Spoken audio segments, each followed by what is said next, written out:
NRM wants 20 million as a nomination fees for anyone who wants to be a presidential flag bearer.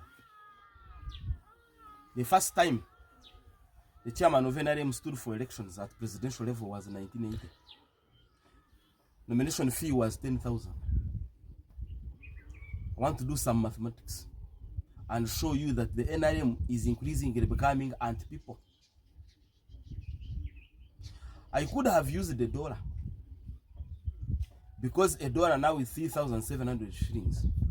In 1987, when currency reform was undertaken, a dollar was 150 shillings. But in 1980, a dollar was 7.3 shillings.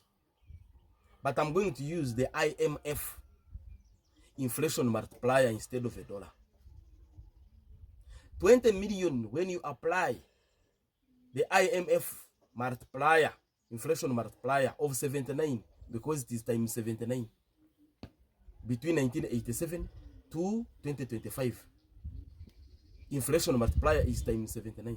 So when you divide 20 million by 79, you get 253,000.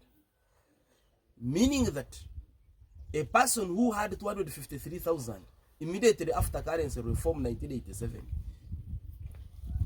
is similar to a person holding 20 million now.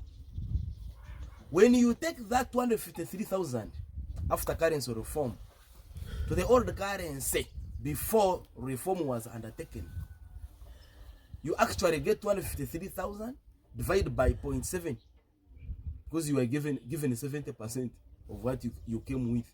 You divide by 0.7 and multiply by 100. And when I did that, I got 36 million in the old currency. It means that if you went with 36 million over the old currency, under the 1987 currency reform, you would get 253,000. So, applying again the IMF inflation multiplier between 1987 and 1980, I'm rolling backwards, which was actually 7 times 71. In this case, I divide by 71. So 36 million divided by 71, I got 507,000 shillings. In other words, a person who is required to pay 20 million as nomination fees in 2025 is as good as a person who was required to pay 507,000 shillings in 1980 as nomination fees.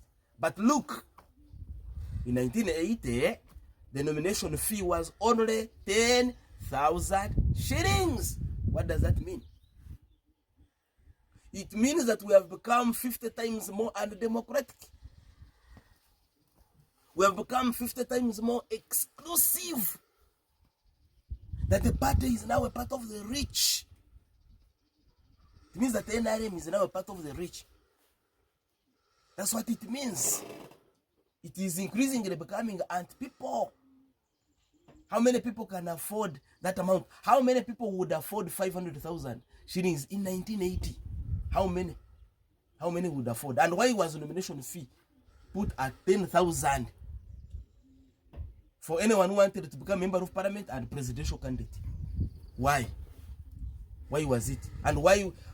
Because if it was NRM charging, setting nomination fees in 1980, it would have required people, those who are interested, to pay 500,000. Those interested in contesting for presidency, it would have required them to pay 500,000 shillings if it was NRM. So the question is NRM pro-people or is it anti-people? Is it inclusive or is it exclusive? Is it still pursuing patriotism? Because the mission of NRM is patriotism, Pan-Africanism, democracy, socio-economic transformation. Is it still pursuing patriotism? Is it still pursuing democracy as part of its mission? Or has it abandoned those two? Has abandoned them.